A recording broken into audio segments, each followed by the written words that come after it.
All right, guys. Season 3 of From, episode 8, titled Thresholds. What do you do? Go. So let me jump in and just give a shout out to some of our Discord friends. I know we're always bumping the Discord, but it has legitimately exploded recently where we're getting over 100 messages a day just in the a week in just in the From chat, and it's been one of the best parts of doing this entire podcast. So I need to give a shout out to a bunch of people. Bear with me here about pronunciations or if I'm not reading it as separated as it should be, whatever it is. But I just want to give a shout out to our friends here. So thank you so much to Zach Allen, Dreama, Heckin Peachy, K Suds, Substill, Deb, Andy Concurs, Natalie S, and then some of the OGs, Delco Nick, Kat, Manu, Girlybot, Deadhead Dan, and then I cannot leave without saying thank you to Moist Man Boobies because he's been active in the chat too. But you guys have seriously been awesome. The comments are amazing, like the theories bouncing back and forth, even without us jumping in. You guys make it so fun to read, so fun to just give us fresh ideas for the podcast, all that good stuff. So keep it going. We love you guys. Now I'm going to hand it over to Kathleen for initial reactions. Yeah, I was fresh off a week off, and I was really late to watch this past episode. I think I watched it on Monday. We're recording this on Wednesday. And it took me so long to scroll through those Discord messages. I was like, this is insane. I can't read them until I watch the episode, of course. So, yeah, that's insane. But I'm happy to be back for this episode because this episode was great. There's a lot of good stuff. Some stuff I'm going to, of course, be like annoyed at, but annoyed at in a good way. Like Jim. Someone like Jim, hate him, love to shit talk him. You know what I mean? Yeah. I guess since I was out last episode, LOL that like we and specifically Luke thought Tilly was so freaking sketchy and they just build her up to be killed, which RIP. I thought she was a decent character, a decent, C character or whatever you're going to call her. I wanted to say, speaking of the Discord, because I know Manu said that he's a team Acosta and he was like, I'm drowning here, help me out. I like Acosta. You guys were really like beaten down on her last episode. I like it. I like that we're seeing someone right at the jump. I mean, we've seen a few people be curious, namely, namely the Matthews.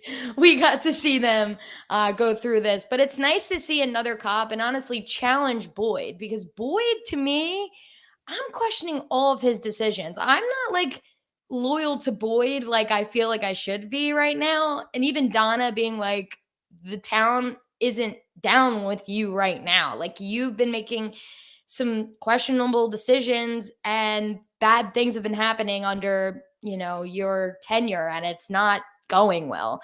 And I'm with Donna for once, because I haven't been with Donna since like season 1. She's definitely the mole. No shot. She's not the mole.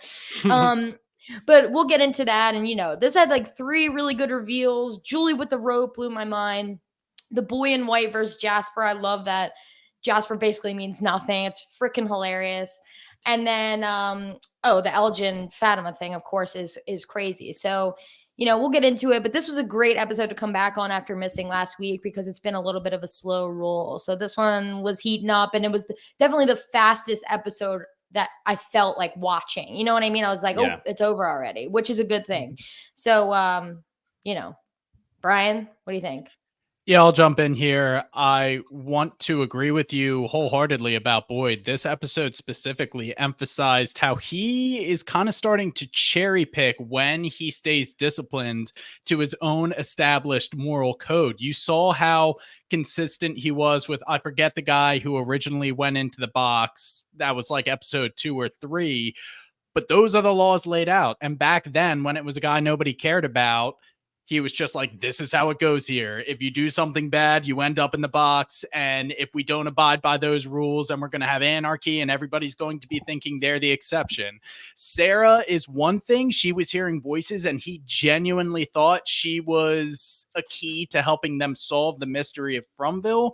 But now with this Fatima stuff, he's just like, okay, you're my son's girl, like your family. I am completely just leaving the law and order that I have established here behind because you're family, which I respect to an extent, but maybe I'm getting too bogged down. I think we're going to get to it. Boyd has been frustrating me. Aside from that, I messaged you guys right after I watched this saying this is maybe the best episode of the season, if not the series overall. And I know it's beating a dead horse, but this is the first time we've had tangible answers or genuine clues that steer us in a direction to answers of any of the A tier mysteries that have been going on. And I think we've actually been catching some heat on either YouTube or it was YouTube. The Discord community is all love. They would never call us out like this. But someone on the YouTube comments was just like, oh, you young people can't even wait for the mysteries to unravel. Bro, we're 3 seasons in, and I literally feel like it's been enjoyable. This is the first time we have gotten any answer of substance at all. And I'm talking about the Julie stuff. That's like a clue. Yeah. I'm talking about kind of the Fatima Elgin storyline is definitely being pushed a certain way. And of course, the Tabitha, Sarah, and Victor storyline that was so necessary. And that's stuff that I was maybe expecting in the penultimate / season finale of this season. But we got it with 2 episodes left to go. So I am completely satisfied with what the writers are finally starting to give us here in episode 8. And I am buckled in and have sky high expectations for episode 9 and 10. And for a show where I think we've all been wavering around the, it's super entertaining, but is it a 7 or an 8 out of 10? I don't know. If they keep going and really stick this thing at the end of season 3, I think this could catapult this show definitively into the 8 borderline 9 territory. We just needed some substance, and this episode finally gave it to us. So if you can't tell, I'm super emphatic about this episode. No notes. That was a great review, Brian. That was like What about this me? is I'm not really sure if I buy the Acosta love that you're throwing out there, so I don't know about that. But Luke, but do just you respect her? I do. I I was respect the it. only I I was the know. only one that said something positive about her, know. I think, on that podcast. So she's looping me in with you two. I deserve a little bit of some leeway there. But anyway, this was Theory Central. So I know, Jim, you were all over this episode probably because like Brian's saying, we got freaking answers. And right now, I'm surprised to say that I think the Elgin stuff is the engine that's driving my interest far and away the most. Elgin the engine.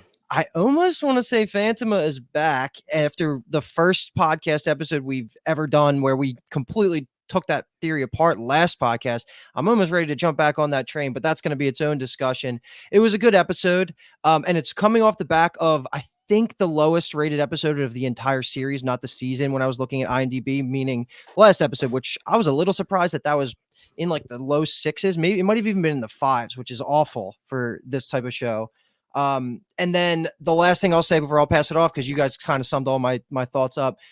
After that scene with Jim and Jade, I really think that Jim is on the Mount Rushmore of least likable characters of any podcast I've been on. Like he is like far and away. Like I feel so bad for the actor, but I never want to see this dude outside of From again, just because of how tainted like every scene he's in. Like all I know is that he knows how to act horribly written directions. That's pretty much what I'm getting from him. And I'm probably being hyperbolic there, but it's literally infuriating. He is the worst written character on the show, or he at least makes the worst decisions that just do not tie to just anything of relevance. And nobody cares about Jim. That's universal from Twitter and from Reddit and our Discord. Like everybody hates Jim. All the homies hate Jim, and maybe somebody can defend him in some way, but I'm just not here for it. But everything else we got this episode, I'm really excited to start talking through answers, like the boy in white popping up for the first time in multiple episodes. There was some Randall character growth that happened. I wasn't really surprised about. Like the camera that Elgin's using is great. All of that's going to be really fun to talk about. So, Jim, your thoughts? Jim me, because I'll differentiate you from Jim Matthews. Yeah, Jim me, man. I'll tell you right now, sharing the name Jim would make me want to defend Jim, and I can't do it. But I will say it was very satisfying having Jade and Henry tear him up a little bit this episode. He needed that.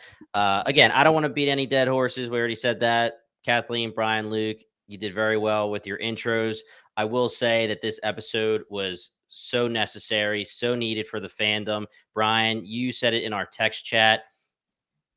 I think the issue with the reviews of the last episode were that people were just getting upset. You know, it was episodes and episodes of, I don't want to say and make the Family Guy joke, nothing's happening, but it was a lot of slowness. And Brian, you said in our chat, the last 4 episodes could have probably been like 1.5 or 2 episodes, and then hit us with this big Mhm. episode. I Mhm. Yeah. think getting hit with this big episode is making everything worth it. We're finally getting what we thought we were going to get. And like you said, 2 more episodes to really freaking nail it down and hopefully give us some good stuff here. The last thing that I want to say before we really get started, and I'm going to talk about Boyd, but I'll save it for when we actually get into the Boyd stuff because I'm going to be a little bit of a Boyd defender here. But I do Cool. want to just quickly talk about the leaks. If anyone who's been listening to our podcast, you know that we have the screeners. You know that we use the screeners so that we can get these episodes out to you guys as soon as possible. So, for example, this is Wednesday recording. The episode actually will drop on Sunday. So, we have a little bit of a buffer here. We watched it on this day pretty much just so we could be as close to you guys as viewers as possible.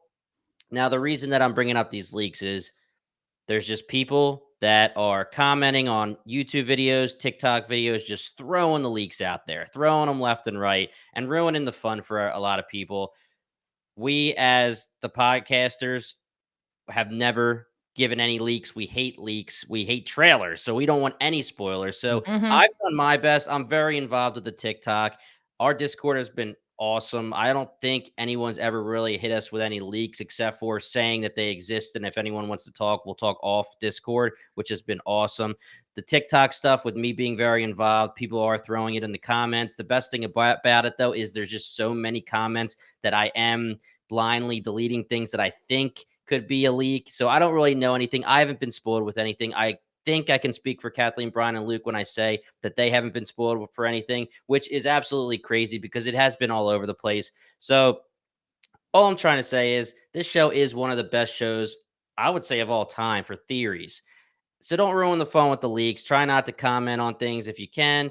And we, of course, are podcasting without any spoilers. So if we get a theory right, I've had a couple of TikTok videos where people are saying stuff about your theory is right, your theory is wrong. We have the leaks, this and that. We don't know the answer. We're doing our best. We got it. As many as we get right, there's a million that we get wrong. So, you know, Mhm. no I can't spoilers. even get my life together to watch the episode more than an hour in advance. I'm like, I hit end on the episode and then I hit start on this on our on our Yeah, I recording. mean, And I'm like, we're doing instant reactions here just because we want to make sure yeah, we're as close as the viewers as possible. Because again, especially with the Discord, BingetownTV.com/Discord, we want to be able to talk to all of our friends on there. So yeah. now that it's Wednesday, we have some spoilers, so we'll never say anything that we know is a spoiler. But all the way up until from Sunday to Wednesday, we're talking in there and we're talking about what we know and what they know. We're live Mhm. with everything with that. All right, let's kick it off. What do we want to start with? We could do like an easy bucket like Jade and Jim, or we can go big with Boyd. No preference. All right, I'll do the Jade one. So, because this is a relatively quick one, I just love Victor's dad in this. He is easily the best part in any of these scenes. Henry is. So, Jade gets back from the little trip with Tabby, Jim, and Ethan. Goes straight to the bar. Victor's dad's waking up from a little bender, little hair of the Mm. dog.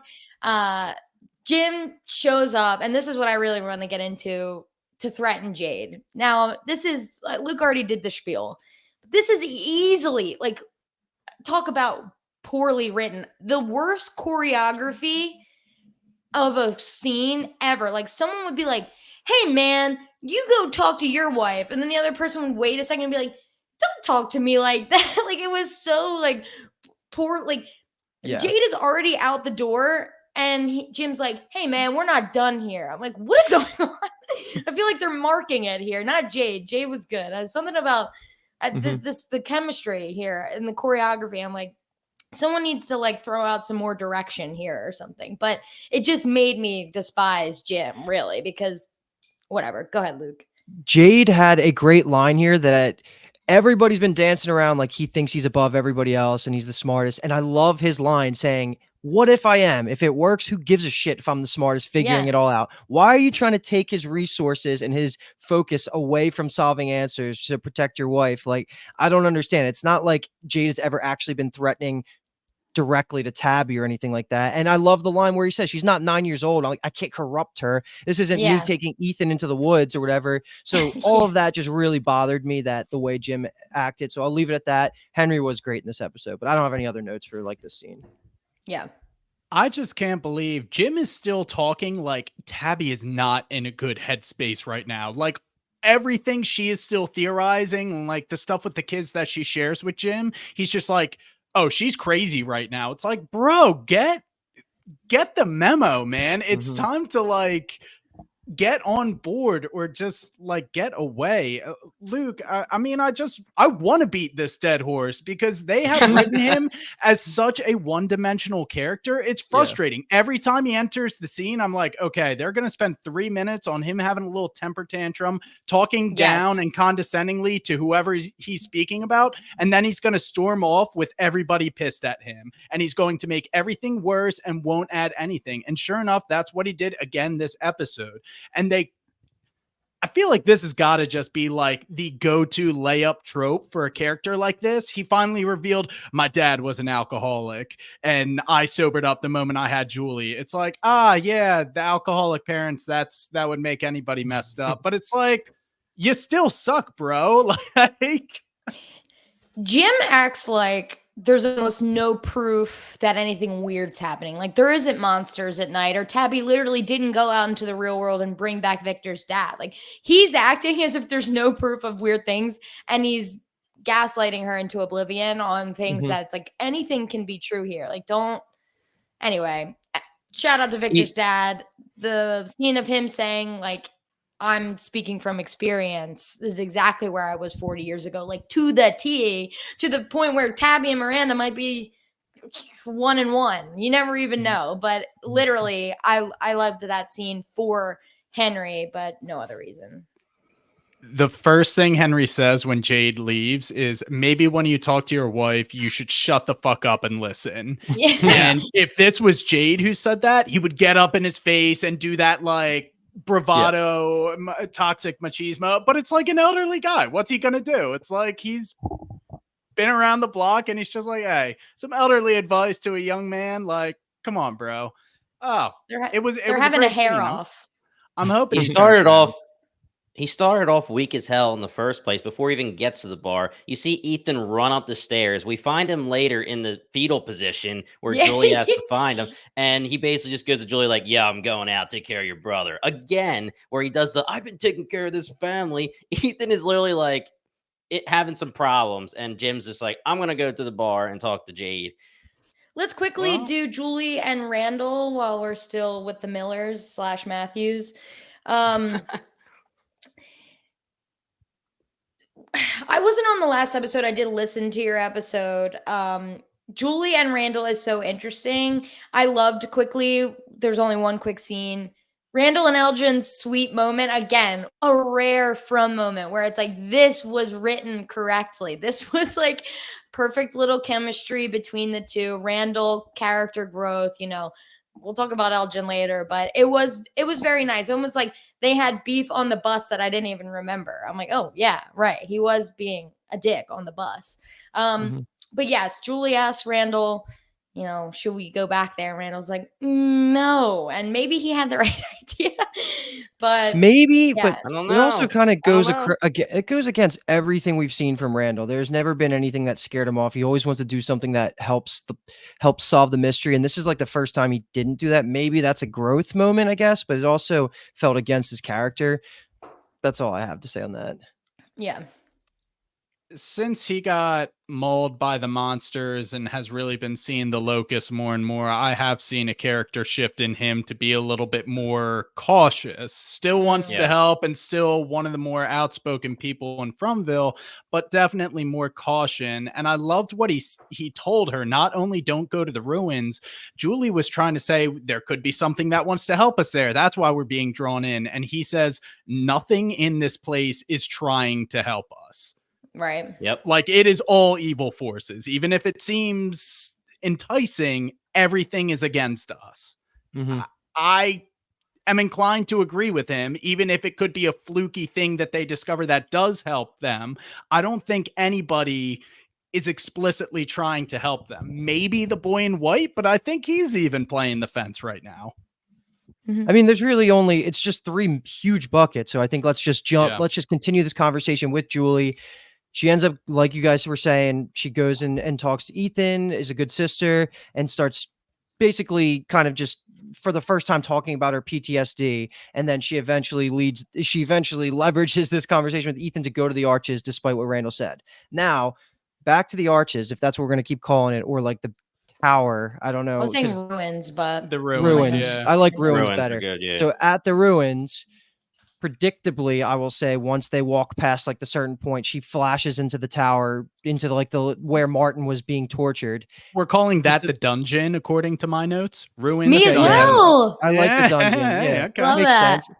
Yeah, Ethan because we don't want to disappears. confuse the lighthouse and the tower and that kind of stuff. So Correct. dungeons. Sure. And Yeah, we the also agreed that we're calling the 3 of them the dungeon trio. So Dungeon you know, trio. these things have to connect, you know? Yeah, You're I right. like that.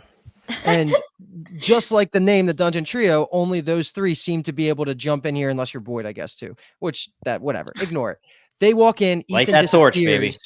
and the important piece is that this is in the past, which I think we were talking about how obviously the ruins are existing and not just ruins, so it must be. Right. But she sees the exact moment when Boyd gets freed after teleporting down into the little shaft. So, and she talks to Martin and throws the rope down. So like there's a lot to pick apart here. I know it was theorized that somebody had to throw the rope down. I don't think we guessed it was Julie specifically, but now we're How talking could you?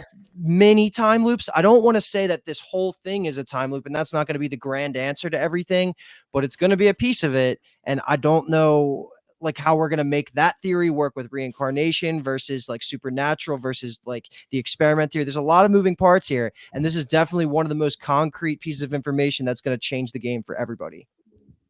And I love Martin. This is huge.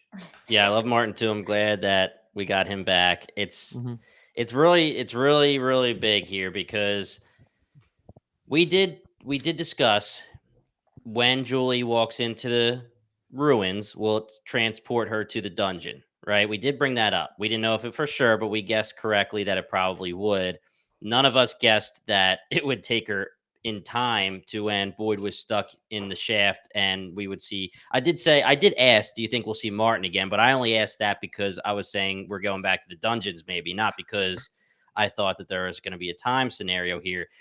One positive is that this rope scenario makes sense in a way where it's not bad writing, and they did have an answer for it seasons ahead, which is great. They had a little bit of a plan. Whether this plan is going to end up being great or too convoluted or too messy, we don't know. Adding time into this is going to be crazy. We'll see. Depending on how many seasons they're going to have to be able to explain some kind of time travel, time loop, time layer scenario. But we got the answer, and it's very interesting.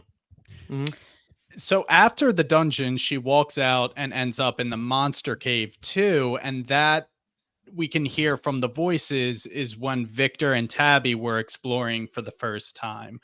I forget, when they were exploring, did we hear Julie's voice call out mom? Oh, so that was my gripe because we did not, I don't believe we ever heard anybody in the background. And if you can hear Tabby and Victor speaking to each other saying, we got to get out of here. We got to get out of here. You should be able to hear Julie screaming for mom. So that's not a complete deal breaker because they could be consistent with rules they haven't given us yet, i.e. maybe there's something special about Martin where only he can interact with Julie when she's time looping, whatever. And that would make sense because if he's chained up, then he probably went through the same traumatic experience as the Dungeon Trio. So maybe this is only going to be an ability that Slim Shady, Julie, and Mari are able to take advantage of. And to add to what you're saying, what makes Martin special is he has the worms in him at this point. So meaning maybe Boyd can also have this sort of interaction, which is why when Boyd lit the torch back when this originally happened, that could be the reason he was able to teleport through time as well. It could all be related to either like the PTSD curse or having the worms might allow you to interact with that. Well, when he transported, the worms were gone. Yeah. But at that who point. knows if there's residual effects of just having the Yeah, ability to yeah. do it, you know? It is I something. think And also we didn't hear Julie and Martin talk when Boyd was in the shaft, so that's Right. also if Yeah. you're gonna have the if Yeah, you're yeah, gonna have the yeah. tunnel gripe, you gotta also be a little annoyed at that, which Eh, who knows? Yeah. Who knows? And Well- the vice versa. I was surprised that Julie didn't hear Boyd at all. So we're under the impression that she has no idea who's in that, right? she said, Right. "Who's that?" Yeah. Yeah. I But she didn't hear a voice. Right. Okay. I'm almost chalking man. it up to Boyd is just his own thing because he's the main character, and clearly Fromville and the monsters, whatever it is, the entity interacts with him in a very unique way that is separate from all of our other characters.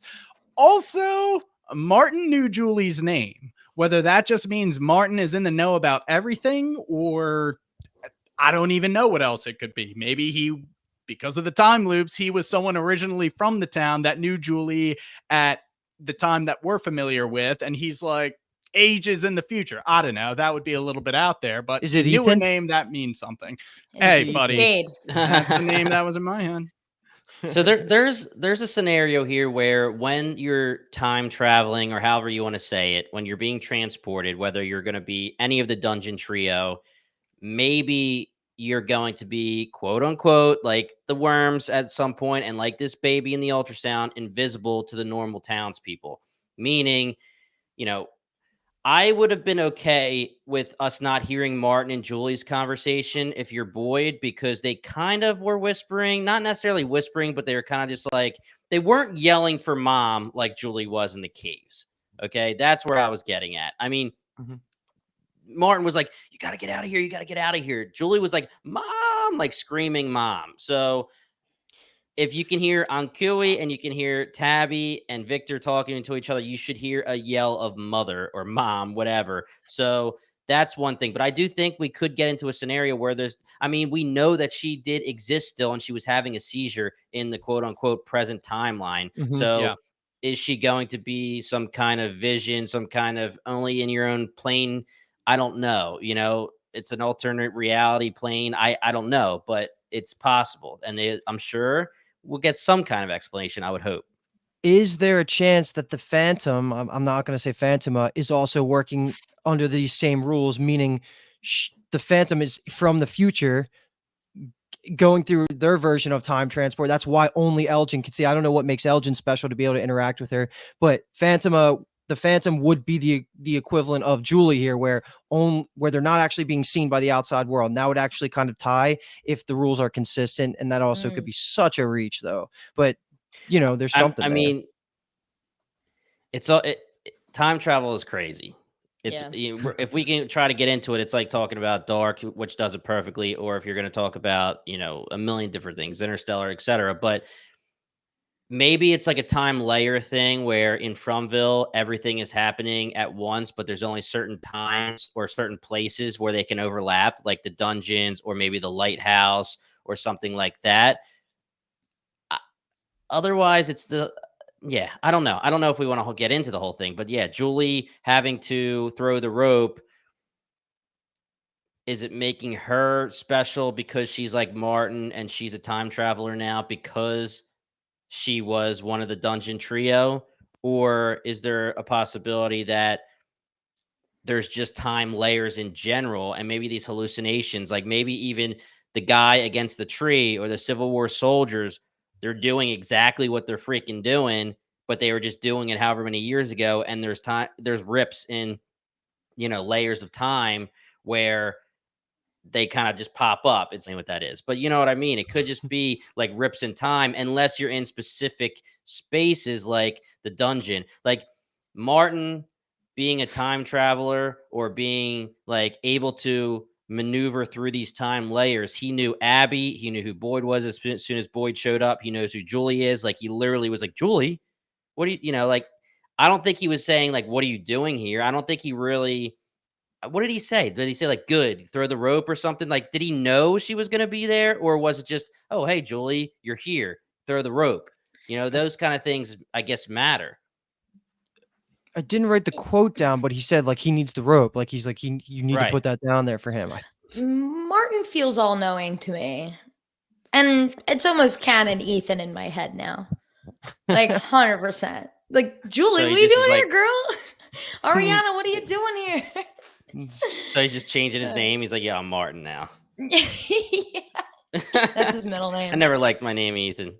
Ethan Martin Wow. Matthews Miller. I'll tell you though, when I saw her throw that rope down, I almost applauded. I'm like, let's go. There's an answer, and finally an answer. That's amazing. Because I remember saying that wasn't Martin who threw that rope down. So who the hell Yeah, we was all it? did.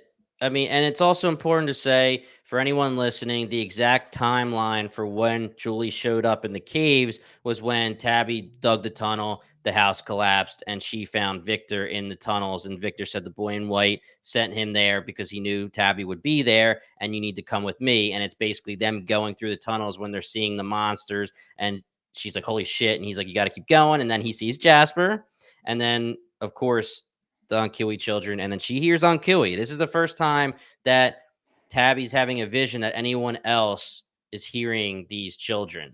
You know, she's been around Ethan, she's been around other people when the children are showing up, and no one else has been able to see them. She didn't see them, but she heard them.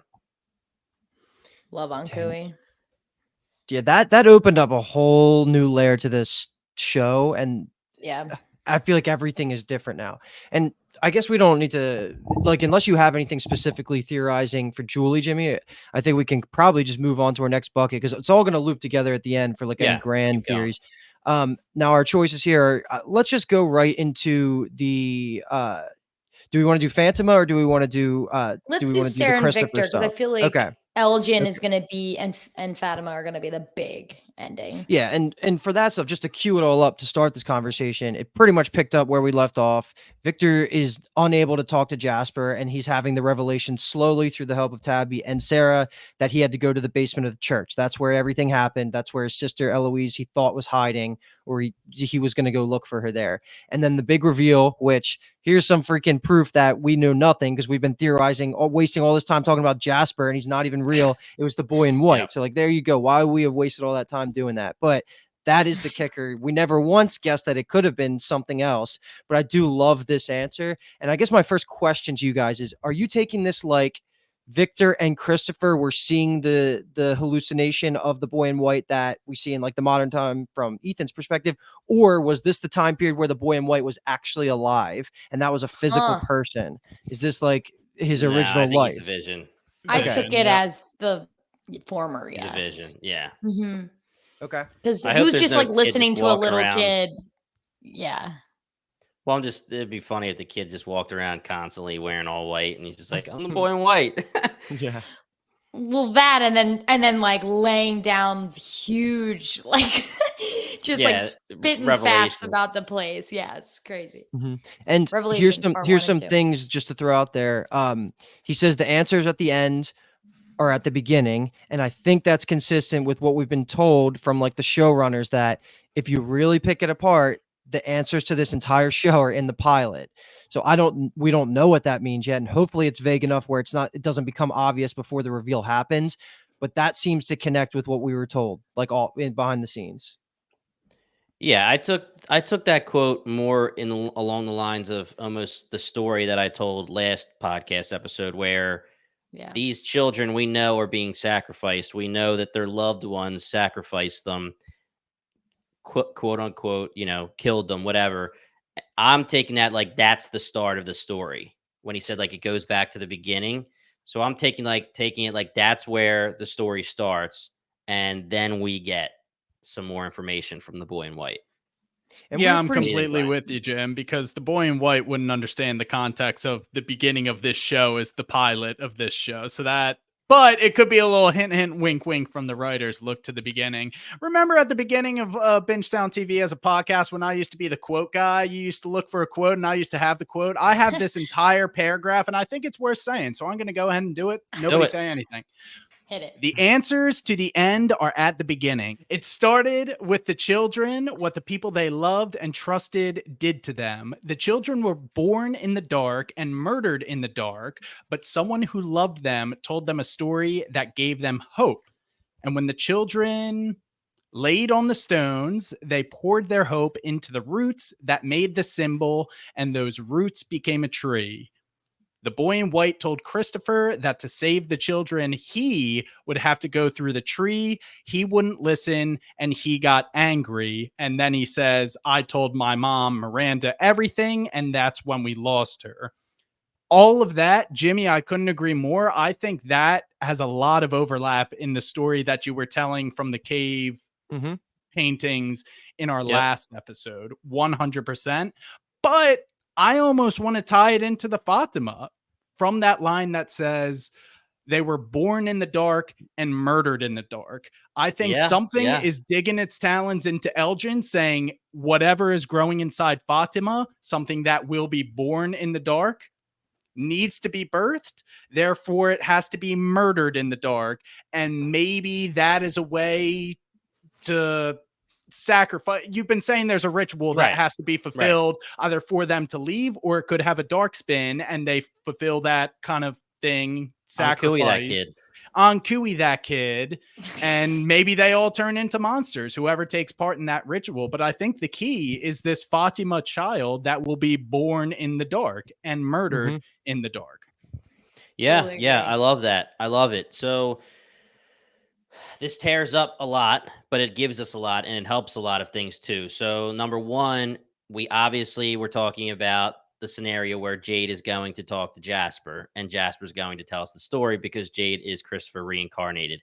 I'm not saying that that's not a thing anymore when it comes to Jade and Christopher and Miranda and Tabby. I'm still in on reincarnation, but obviously the whole Jasper thing is not good for our theories because he's just a dummy. And then also Christopher, I made the theory one's destined to save, one's destined to destroy. Well, it seems as though the boy in white chose Christopher, not Miranda. And Miranda only went through the tree because Victor told her about it.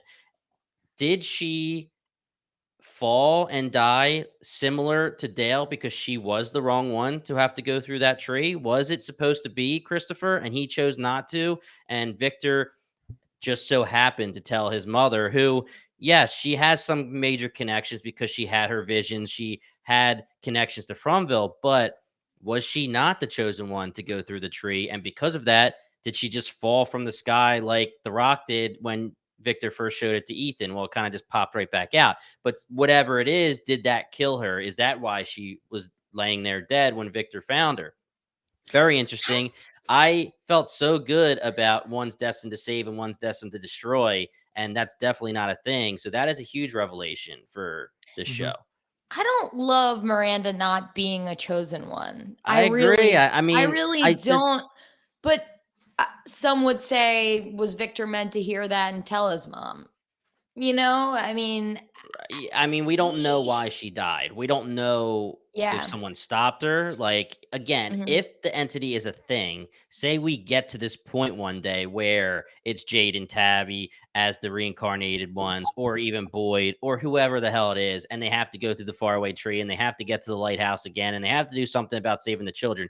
You know that this evil entity is going to throw the troops at them and there's going to be monsters and there's going to be people trying to stop them. So maybe Miranda just didn't make it. But I do think it's very telling that Christopher was the one that was having the vision of the boy in white, and the boy in white specifically told him, yo, man, you got to go through this faraway tree, save the children. And that's what, and it doesn't even necessarily mean like, and that's how you get home. He's just saying, you gotta save these children.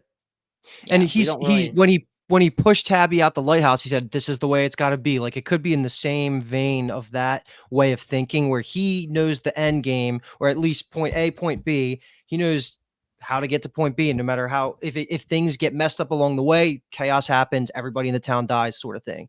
That could be what happened. Everything went off plan once Victor told Miranda this. I can't reconcile Miranda not being special, though, because she was getting these visions just like Tabby pre coming to Fromville. And to me, one of the most important parts of that whole thing, maybe you guys took it differently, but when they said they poured their hope into the tree roots, and that was the creation of the first faraway tree, or all of the faraway trees, right? Yeah, that's a good enough answer for me, if I'm being honest. Like, at the end of the show, if they say like it was created through the blood ritual of the kids soaking their blood into those roots, good enough for me. Like, I'm all in. Like, thank you for giving us an answer, and that's why I think we're all saying like this is the answer episode for the first time in 5-6 episodes to give us something actual tangible. And yeah, like this 3-minute scene of just of Victor realizing what actually happened was such a revelation. And man, it just is born for theories. It's so good. Yeah. Yeah. I see you, Brian. I see you. Yeah, it's interesting. The verbiage they said wasn't like their blood made the tree. It was they Right, their laid on the hope. stones, they poured their hope into the roots that made the symbol, and those roots became a tree. That would be consistent with this theme of the monsters in Fromville and the entity feed on despair. Therefore, Yep. maybe just overwhelming emotions of hope can manifest in some tools, maybe some weapons to fight off Fromville. So I'm buying it. The blood thing, Yeah, yeah. I was just kind of saying, but you're right. Yeah, it was hope that they physically poured into him. And Mhm. yeah, like that makes a ton of sense. It also could make sense why Fatima was the target, because she was like the shining beacon of hope. So if the Fromville town sees that as the Oh, enemy, yeah. they poison her first, and then everything starts coming down from there. Damn, we should Yeah, have a and podcast for these theories. we should. I've been playing around with the whole hope versus despair, emotional damage kind of thing for a while, just trying to think of theories and stuff. And we know that, Abby as the visualization, the hallucination, we know that it's been outwardly said other times in the show that maybe this entity, and we've obviously theorized it, that maybe the entity feeds off despair and can't deal with hope, right? Hope is what hurts it. And Abby's trying to backtrack it and reverse it. I put my thing down, flip it and reverse it. You know what I'm Same saying? thought. So, so it's funny though, because the whole deal with hope is that like despair can't exist really. I mean, it can, but it can't really exist in like heightened state without hope existing first at some point, right?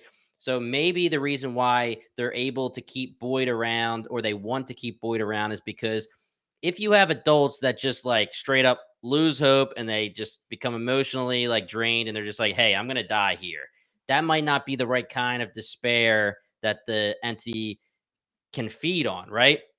So the more hope you give, the stronger the negative reaction is once there's some kind of bad thing that happens. Like, I mean, we know that Boyd has always been the "you're not going to break me. I'm the epitome of hope right now. I am going to get us home."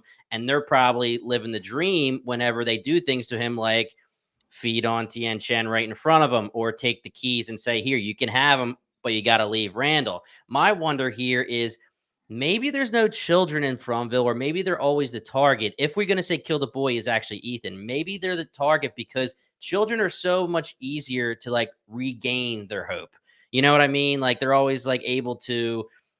No, I'm not saying that they won't get emotionally damaged or any kind of despair, but you always have that thing where children are always full of hope and imagination and this and that.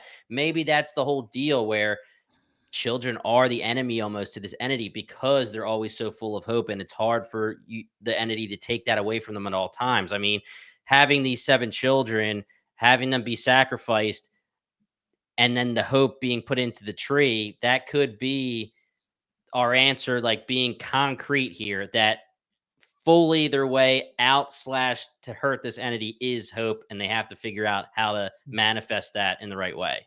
And that all of the children talk there could loop Ethan back in, because he is straight up Yeah, just he's doesn't the need to only be in this child. show right now. Like he has no place. It's been since like the I beginning of mean, season 2 since he's like done anything of relevance. right. Think about it. You have Ethan, who was in the fetal position, right? He ran up the stairs and he's like, oh my gosh. And Jim didn't help him. But Julie comes up and she's like, you all right, bud? And he's like, oh, I'm okay. And then as soon as she says, like, do you want to go walk and help me with something? He's like, really? Really? Like, it's like the Right. hope comes back so quickly. Like, if you try to do that to Jim or anybody else, they'd be like, oh, go after yourself, bro. Like, they're in pain, right? Kids are easier. Like, you want to go play? Yeah, let's go play. Maybe that's the whole deal. Like, too much hope. It always has to be like they're on the fence. It has to be that even keel where we need enough hope so that the despair is easy to munch on, but you don't want too much despair so that it becomes emotionally zero. You know what I mean? Yeah. Something Munch, about munch, that munch. word munch. Yeah, it just got me. Burger, burger. Are we good there for that? And we can talk about the last main thing. I just isolate one scene and then we'll use Elgin as the through line through the rest of it. Is is the Boyd, Ellis, Donna talk in the station, and we can take it how we want. I just was pretty happy with Ellis's reaction once Donna reacted the way she did, because if Ellis was like going to get mad at his dad or something in any way, that was exactly what he asked for. And he got what he asked for. And I'm happy that it turned out the way it did. I don't know if I am on Team Donna or Team Boyd here. I'll let you guys talk it out. Convince me. It's insanely Team Donna, and she's the only one with her feet on the ground and giving Boyd a reality check, saying the people of Fromville are not wholeheartedly 100% blindly following you like they were maybe in the pilot episode when you really were that beacon of hope. Some very terrible things have happened on your watch. The Sarah killing Nate, trying to kill Ethan, the losing Tian Chen, like not necessarily all his fault, but he's the sheriff. Like those all happened on his watch, and he has made some questionable decisions, as we see during the Acosta interrogating and Kenny interrogating Colony House. Most of the citizens still resent Sarah for what she did. And while, like Donna says, they accepted it and just came to live with it, but they weren't with you on that decision. They are very frustrated with you. And if you come to them a couple weeks later with this new exception to someone who murdered someone and are just like, but we're going to let her off the hook too, they're not going to, that will be literal anarchy, and we will lose control of everybody just to kind of save one girl who, best case scenario, is still a giant question mark, who will probably murder again. There is no solution in sight. And Donna kind of has that connection. Like, I love this girl. Like, she was raised under my not raised, but she was under my watch in Colony House for a year. Like, I have that connection with her, but like, we don't know what the hell's going on, and she's killing people. Like, this is getting worse before it's going to get better. And these rules have to apply to everybody. There can't be exceptions. Yeah. That's all. Yeah, I think you totally nailed it, Well Brian. Donna's the answer here. Her side is the correct side. I am going to devil's advocate a little bit for Boyd. I still think that I react to Boyd the same way I react from the town hall. Like, I don't care what happens under Boyd's watch. All the shit Boyd's gone through and done for the town, they should always be bowing down to him. They would be running and hiding at all times behind a tree. Now, but here's the deal, Brian, I agree with you fully. Like, no matter what, he's still the sheriff, and no matter what, anything bad that happens is his fault, quote unquote, because he's the sheriff. So the morale is always going to go down if something bad happens, and the morale is going to go down towards your sheriff because he's the boss. But I still think Donna's fully correct. I still think, though, if I'm Boyd, I'm like, all right, you mother truckers, like, literally, you guys would be hiding in ditches if I didn't bring back this and do that. Whereas, like, I would almost, if I'm Boyd, say, hands off, deal with this all yourself. And I know that sounds petty, but he's going to get to the point where he keeps doing this and they're going to kill him or something. Like, he's going to be put in jail or something. So, Jon Snow, like, I'm saying it's petty for him to say, all right, do it yourself. But that might be the answer, because if they're not going to work with him and everybody's going to question him constantly, and he's doing all these things for the town when pretty much nobody else besides Tabby and Jade are doing, I'm at the point where it's like, why, like, let everybody do what they want to do and worry about solving the mystery, because you are going to be the enemy of the town for no reason, just because you keep breaking the rules that you're having preset. So I almost see it as a lose-lose for Boyd. He either says fend for yourself and everybody's going to die because, like, he's obviously the only one that can keep things together, or he stays in the position and it's all going to come crashing down on him anyway. So I don't know what he should do. Like, I legitimately don't, but I see both sides, and I definitely think Donna's right in this specific instance. But, like, Boyd deserves the biggest leash of anybody in this town. Just like he can make a couple mistakes. So it seems like we're kind of all on the same page. It's just like, you know, and we all like Boyd. Yeah, it's so Clark from the 100 coded. Like, I bear it so you don't have to. It's like the leader always gets all the shit. It's no matter good or bad. Like, if you're in peacetime, sure, but you're almost never in peacetime on one of these shows. So Boyd is just and one more thing. Yeah, one more thing, and if Brian, you're gonna jump back in to give your piece. I will say in defense of Boyd, he didn't want to send the OG guy into the box. He was saying no, and Father Kotri was the one who was like, "Yo, man, you freaking have these rules. You need to put him in the box." Like he was trying to send him out into the forest. He was trying to do everything he could, and except for put him in the box. Go Well, ahead. then his mistake becomes establishing the rule of the box Yeah, because no, agreed, this agreed. is now the third instance that someone has broken the rule, and all three instances he has said, we're gonna let this one slide, this one slide, this one slide. The It's like, all right, bro, you're the one that literally put that box together and laid down the law. that rule is very convenient and very great to have until you actually need to implement it, right? Right. And Yeah. that it makes so much sense to do so that people won't make mistakes. But as soon as the mistake is made and you have that good heart and you don't want to send them into the box, now we have a problem. And that's exactly what Father Kotri said back in season 1, and this is exactly what Don is saying in season 3. So I just wanted to say Boyd is pretty even keel. He has been the same for 3 seasons, whether it's for better or for worse. I agree with you, Brian. So it's more of like a devil's advocate kind of thing.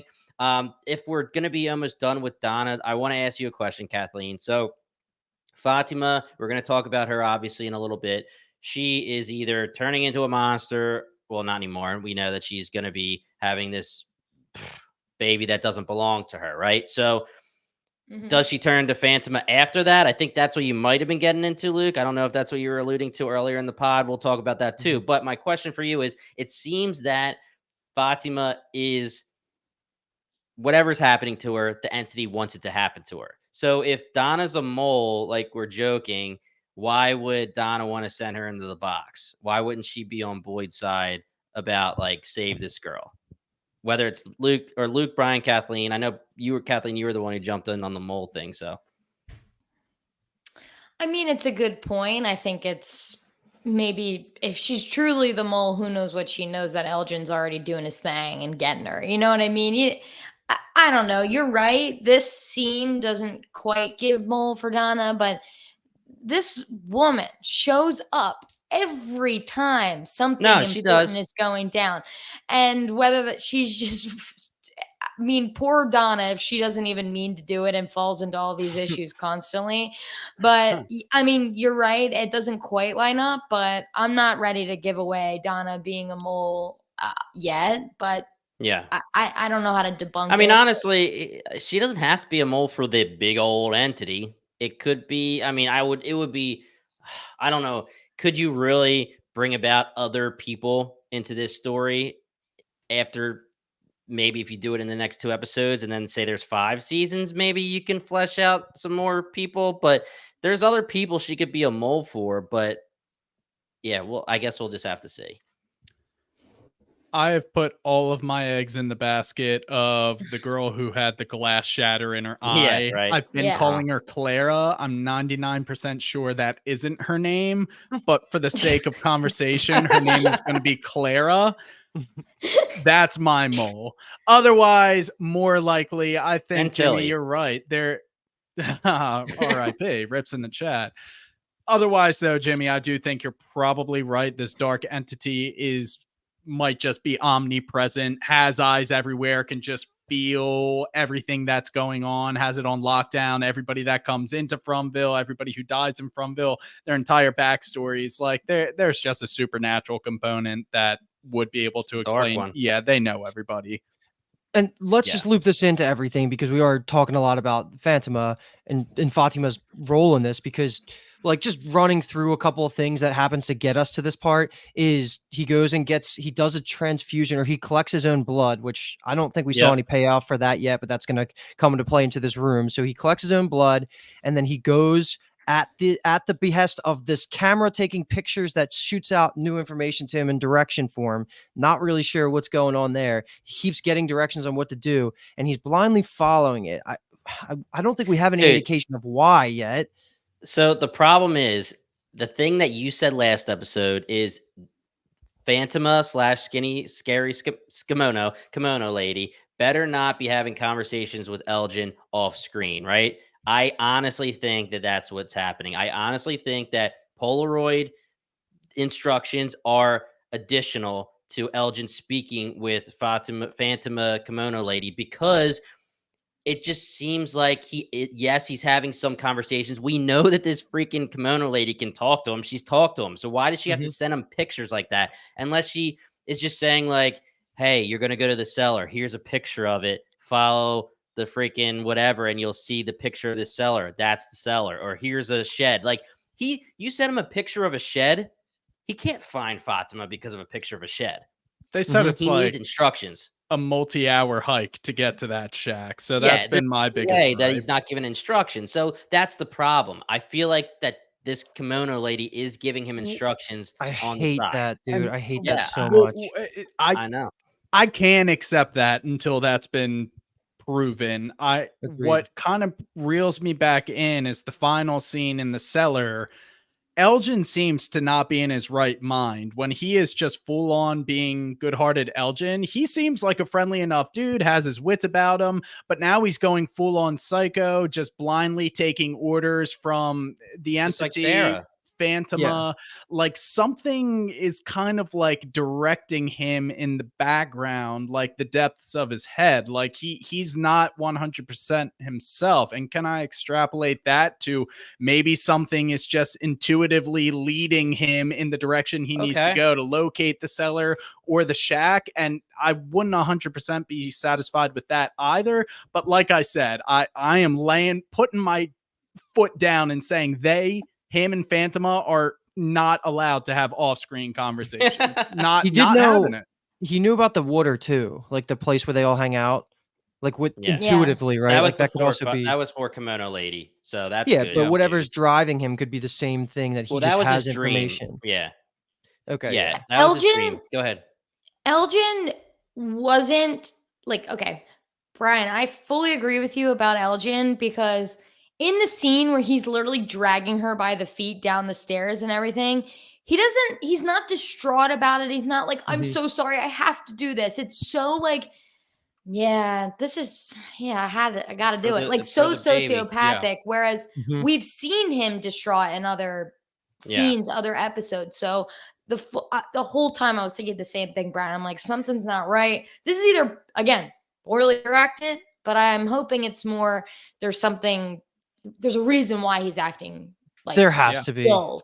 And There Yeah. has to I be, mean, yeah. this I guess I would be okay if you kind of make it similar to Sarah, where the fact that Kimono Lady exists is just weird because you can have this whole thing happen and have it be almost exactly like Sarah, where she needs to kill Ethan, she needs to kill Timani, Toby, or whatever the hell we called him. All these things that she's been told she needs to do were in her own head that we obviously couldn't hear, which if you want to say that's the thing, and Elgin is just having something in the back of his head, like you said, Brian, tell him, go to the cellar, go to the shack. Don't know why these Polaroids need to exist. But the fact that Kimono Lady sometimes pops up and says, let me help you, Elgin, I can get you all home. It's just so weird unless you're really telling me that they're separate. And I feel like if you're telling me that's separate, then that's just weird writing because like you put Kimono Lady in the Polaroid, so you have to assume Polaroid equals Kimono Lady now. And then I don't know, but also really quick before you jump in, Luke, the other weird thing about Elgin is that there's things talking to him, and whether this is a voice in his head or a freaking scary ass kimono lady, he thinks that some scary ass kimono lady or a voice in his head telling him that Fatima needs to have a baby that doesn't belong to her is actually going to be something good for this town. I I mean, mean, it's just going back to the fact that he's just being like kind of taken over, so we're not really thinking it's actually all of Elgin in that his right mind. tracks with Sarah as well because she said the same thing. She's like, I was told by this voice if I kill the boy, like it'll get everybody home. It's the same But she, same thing except the existence of the kimono lady. And Sarah has had many opportunities to say, I'm also seeing this person, which she never yeah, does. She right. never did. It seems like the voices left her and they could have went to Elgin. I forget the timing of when it all happened, but I would have assumed like maybe there's something there. It left her and went Yeah. to him. But the existence of the And kimono lady is what the flaw is in that. Like, and if it is a one-to-one curse of what's affecting them, that's just I don't want to say poor writing, but like they did not do a good job of making that a perfect parallel with Sarah. Like there's too many different things that are going to matter in the end. So right. And Elgin hasn't killed anyone, obviously, but you still have to think it's weird to do what he's doing to Fatima. I mean, Sarah killed people, so she felt guilty, and it was outwardly a thing where she was like fighting the voices, right? Elgin hasn't done that, so maybe it's because he hasn't killed anyone. It hasn't been outwardly like anything majorly bad has happened yet, and he just Mhm. believes that Fatima needs to have this baby, and it'll help them somehow. But I don't know, man. Scary ladies tell me Fatima needs to have the baby doesn't equal let's get home to me. But Another important difference between what Sarah was dealing with and what Elgin could be dealing with is that Sarah's the only one that ever heard the voices, right?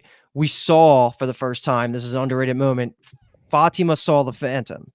So that changes yeah, everything. That completely Definitely. changes it all, just being within Elgin's head or the spirit not having the ability to talk to other people or present itself to other people, which I should have brought that up all the way back when I was talking about like the Martin of it all and Julie only appearing to certain people, yeah, because that changes everything. It seems like the kimono lady has the ability to is choosing to present herself to some people, I guess. Like that's another yeah. layer that we have to keep in the back of our head, because that reaction from her freaking out, which was very warranted, is the only time we've ever seen anybody else besides Elgin directly interact. Yep. Real And ones Tilly in the think dream. Tilly could Yeah. beat me to Yeah. it. Beat you to it. Shout out Tilly. Tilly, Tilly, Dilly, Dilly. So someone in the Discord, I think I mentioned it as a throwaway that Emily had brought it up. Fatima kind of looks like Tilly. Someone in the Discord actually said that too. Yeah. And everybody was Because just like, Tilly's old and don't wrinkled, even man. That's start. mean. Yeah, Yeah. absolutely not. Also, I'm proud of myself because someone sent the screenshot of the corpse in the secret cellar room, and that dude definitely had a beard. And I was like, I think Oh, that corpse had a beard. So that was a male nice. corpse Is or is the it bearded Martin? lady from the circus. Yeah, or from geez, what's the Zac Efron movie? The Oh, Zendaya Greatest singing. Showman. Yes, yes.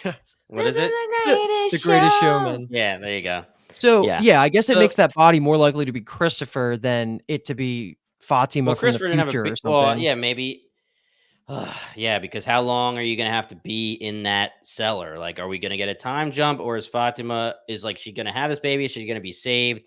Is Elgin like Luke? You were alluding to the blood. I think it's a slam dunk to say that he's gonna be feeding the blood to either the baby or Fatima.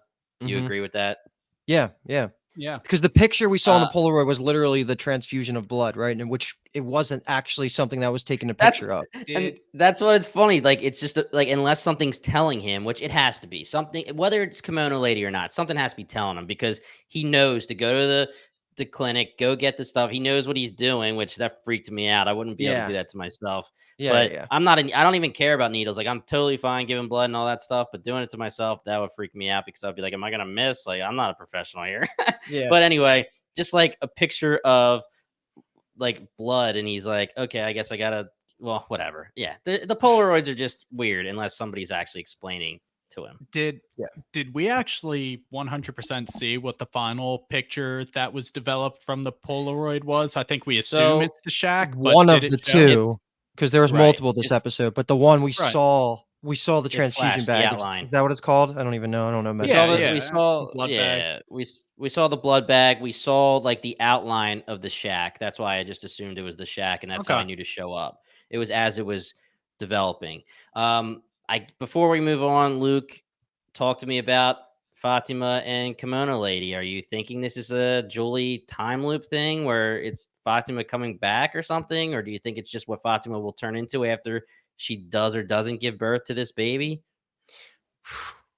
I mean, I don't have a standing theory. I just my purpose of bringing it up in the beginning was we were stepping away from it because they were kind of seemingly mixing it with red herrings and kind of disconnecting the two. Because we were Yeah, saying like, are we connecting too many dots that we shouldn't be? But now we're yeah. basically putting it into the center of the show as the most important thing that's currently going on.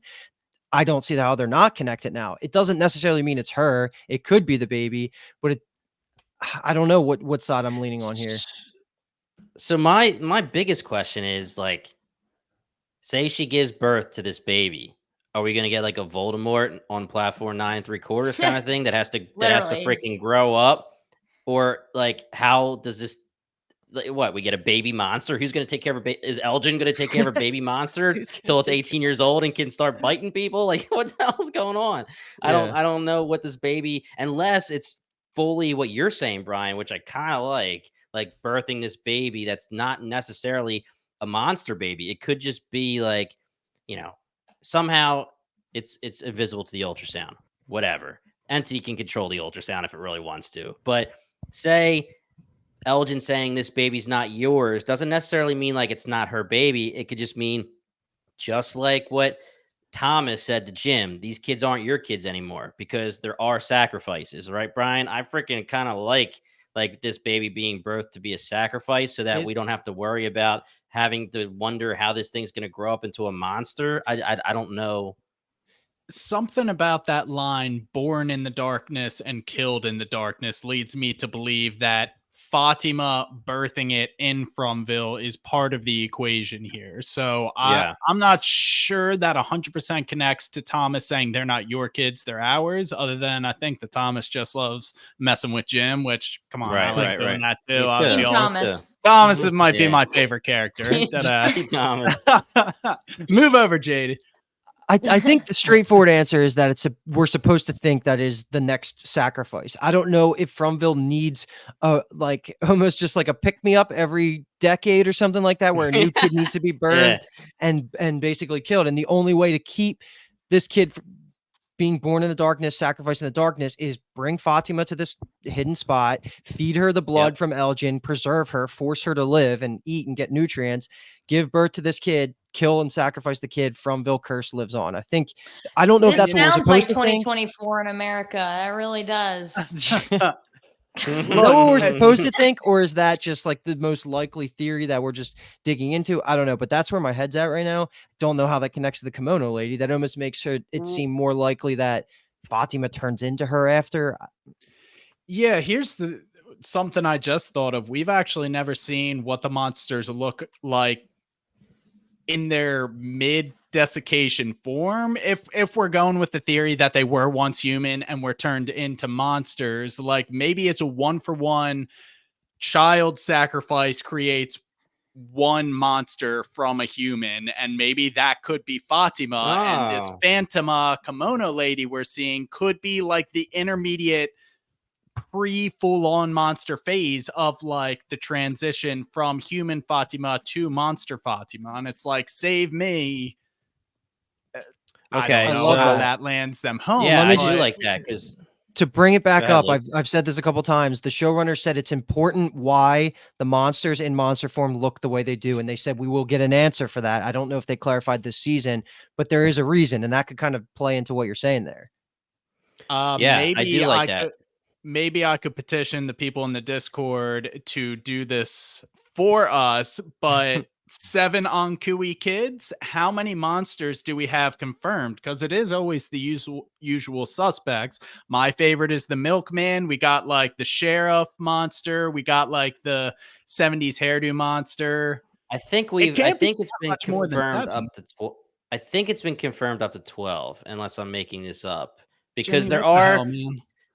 there are monsters I'm that you just kidding. like don't forget to think about, like Jasmine, the girl monster that we haven't seen since she broke into the house after making out with the dude and biting his tongue off. Like certain monsters like that. No, we've seen her since. know- She was the one laying on the that gets Randall, or that gets the Nah, paramedics. that's not That wasn't her. her? That's not her. No, that's Oh, not her. wow. That's Nah, that was yeah. 80s hairdo monster though. Yeah. And We then haven't there's also seen, I old mean, lady monster from the pilot. You're right. old lady. Okay, well Yeah. that's what I'm saying. We don't got to do this exercise now. We can Discord. Yeah. Now that we Yeah. have our little minions combing through Our binge the townies. subject matter. Yeah. It's been 4 years. Can we finally say binge townies and have people like to be called binge townies or what? All right, so Kathleen has left. She is going back on her quest with the Chromonacle, apparently. She really just Busy doesn't want to girl. hang out with us. She's a busy girl. I don't know, Brian. I like that, though, just because it makes it make more sense that the baby doesn't necessarily have to be the monster. Like, it can just be that if we go back to the story I told and partially the story the boy in white told this episode, where the sacrifice... Luke, you were saying this back in, was this season 2 or was this early season 3 that we were bringing this up, when I was trying to go a little cray with my theory, and you're like, well, what if it's just a curse for sacrificing the children? So maybe the entity just wants, I mean, if the story's correct that I told, then the entity Kimono lady, something in the back of their heads, told these people they need to sacrifice 7 children for wealth, eternal life, get out of town, whatever it is.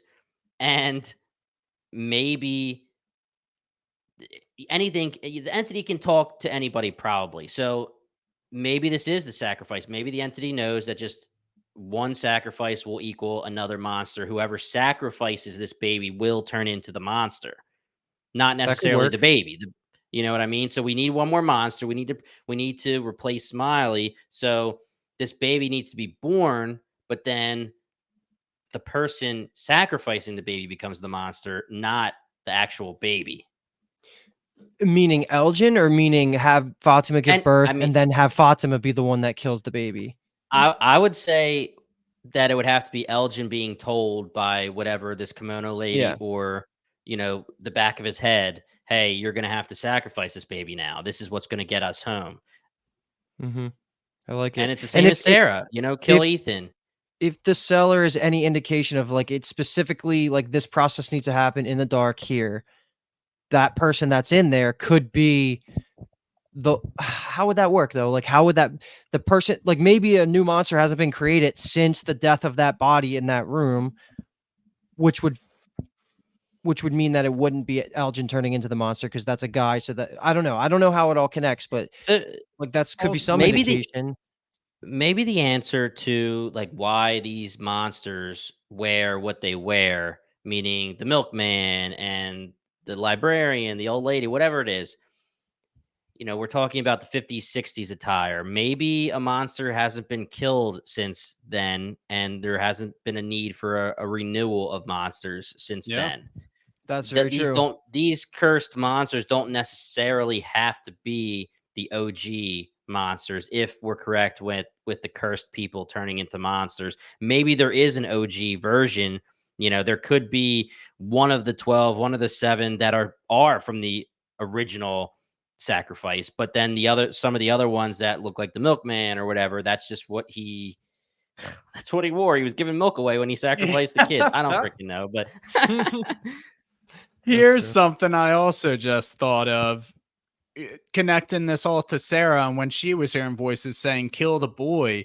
I'm starting to think that was referencing the boy in white because he's called the boy in white. He's wearing all white like our on Kui kids. Is there a scenario where he was one of the original like earmarked for this ritual and somehow he escaped his demise and he's just kind of been like wheeling and dealing, undermining the dark entity in Fromville because he somehow has escaped the ritual and is now just trying to help everything? help So aid. if Yeah. Sarah successfully was able to kill him, that would in one way be satisfying the ritual that he was originally intended for.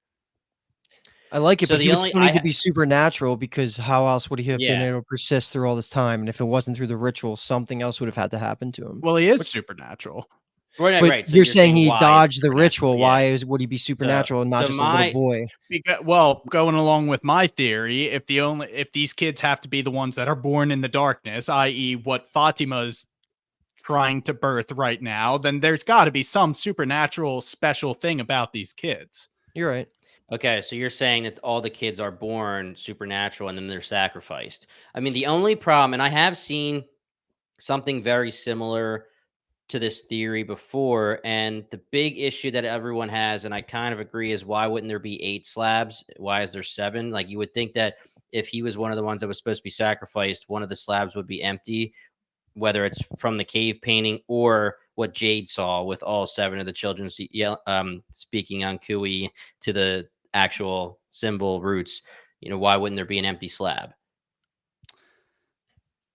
That's a question I don't know, but at the Well, same time, if our theory holds that it could just be like the number 7 isn't important to the ritual, which I grant you, I find hard to believe. That seems intentional.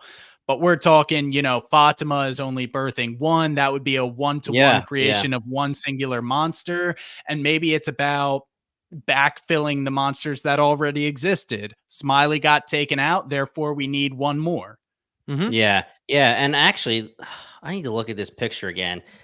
What if the one thing that I couldn't figure out and we were talking about is like the two people that are stick figures in white, and I said probably the kid is the boy in white. What if it's somebody helping him escape from the ritual? Because the one shows the 7 slabs and the 7 children. Here's the symbol with the curse, or that's the symbol that they're doing the sacrifice to. And then the bottom is the people around them. But then on the top right corner is the adult and the kid, you would think. So maybe that's the 8th kid being saved, and that's the boy in white. I don't know. Could work. Yeah, yeah. Yeah. This is so like this show is crazy because there's just so much where you're just throwing bullshit out there, and it's really because I'm so happy like that the rope panned out, and there's a lot of things panning out, so that it's really just not shit thrown at a wall for Mhm. entertainment's sake. I'm glad that it is being confirmed that there's method to the madness. But yeah, like I've never gotten so wild in my head with theories than with a show like this. Like this show has been unbelievable with what comes into your head, and you're like, well, that could kind of work. Maybe that's the answer. Who freaking knows? It's just so many moving parts that now we're adding time loops into it, which we were always theorizing at some level. Cause like the car graveyard, that's like just endless. Like that's a thing. There's so Yeah. many questions. Like even going back to my season 1 notes, so many questions we haven't even touched on. But the fact that Yeah. we're starting to get answers is good. And if you made it this far, it's not like a spoiler to really tell you the name of the next 2 episodes, but it's going to be called Revelations Part 1, Revelations Part 2, which for podcasters, that is like a wet dream for us. Like we better be Yeah. getting some freaking answers here because We're this getting was some a blast. revelations. Like this is probably our longest episode of the season for the purposes of being that there was the most ammo given to us for any episode, any singular episode in a long time. So I'm really Yeah. expecting the next 2 to keep up the pace and just keep throwing answers at us and either proving us right or wrong. But I promise you, we're not looking at the leaks. So if we are right, shout out us. Yeah. And if we're wrong, just for fun, baby. Yeah. Yeah, wow. Now, This was a yeah. great episode. I mean, that's the power of the show, Jimmy. You've been saying it the whole time. It's one of the best of all time for theories, and now that they've given us something, like we've just been running wild with it. And Mhm. hey, I feel like we put a lot of good stuff up on the board. Yes, we I did. agree. If to end this episode, is there anything you want to talk about at all when it comes to this time loop, time layer kind of thing with Julie? Like how like we've heard theories that Elgin is somehow like the baby and he's returning to Fromville and he's existing at the same time as Fatima being pregnant. And then there's theories that there's been plenty of theories that Tilly was some kind of mole slash there's something weird with her about returning to Fromville because she seemed all happy and was doing like a dance when she showed back up or when she showed up for the first time. To me, again, this is an instant reaction. I don't have any like major time theories here where like parts of the show where I'm like, okay, that rope, that makes sense for time travel. That's fine. But everything, like, is there anything else where you're like, okay, let's see if we could fit time travel into this? Because that's going to be a tough thing to add to the dynamic of the Without show. creating a bunch of plot holes, yeah. Is there Yeah. a world where Tabby makes that bracelet that she gives to Jim, and she has this flash moment, and she drops it into a spot where Victor's dad picks it up or something? Did Victor's dad say he also made that bracelet for Miranda, or he gave that Miranda made it for him. Miranda made it for him? Yeah, I was thinking, like, the bracelet could be some sort of time loop thing because that's the answer is gonna be impossible to get without talking about reincarnation and parallels, but So let me start again. Miranda made the bracelet for Henry. Tabby made the bracelet for Jim. Tabby finds the bracelet in Fromville. I have an answer to why she probably found it in Fromville, and that's because there is a scene when you see Miranda. And if you look closely, Miranda is wearing that bracelet when she is telling a young Victor and Eloise, hey, stay in the cellar. I'm going to go save the children. Don't come out until dawn. And then she runs away. She's wearing the bracelet then. That's that could be answered in two ways. Number one is she made another one while she was an exact replica when she's in Fromville, because you know that there's one in the real world because Henry has it. Mhm. It makes sense that somehow it's found by Tabitha because it was being worn by Miranda. When she dies, they take the stuff off her body. We know that they do that because they set it in the cellar for Tien Shen or for the monsters themselves taking souvenirs. So it's not weird that the bracelet is being found again, but unless she makes and has the same exact material for the same exact bracelet, there has to be a reason why that bracelet can exist for Henry to have in his car and for Miranda to have in Fromville. And that's the So time really loop that it's I'm talking about. Like, yeah, maybe. exactly. So there has Yeah. to be some answer when it comes to that with time. Yeah. I got nothing for the loops yet. I'm just so happy it's been established in a satisfying way, and I think we're going to get a lot more the next 2 episodes. Mm-hmm. Okay. Yeah. I could talk forever some bullshit, but I'm good. We're an hour and a half in, so Mm-hmm. wow, that was unbelievable. And I have a weird feeling, whether it's for good or for better or for worse, that 9 and 10 are going to be long episodes, long podcast episodes for Mhm. theories too. Mm-hmm. But search for Bingetown TV on any of your favorite podcast apps. Hit us up on YouTube. Hit that subscribe button. We appreciate every single one of you. And the most important to us is our Discord with you guys. It's absolutely free. We just love talking to you all. BingetownTV.com/Discord. If you listen to the intro, I talked about all the shows coming up, and there are a lot, and they're all going to be a blast. So follow along with us. We're going to be doing so many shows in the next couple months. So our main Bingetown TV feed is where you'll find them, especially if you're on the From feed. If you're on the From feed, you won't find them there. You want to go to our main Bingetown feed. Otherwise, we'll be back next week, guys. 2 more episodes left. It feels crazy. We're used to binging. We've been doing From for a while now because we've done all 3 seasons. So it's going to be very sad when we're done here because we're going to have to wait a year, which we're not used to. But we'll be back.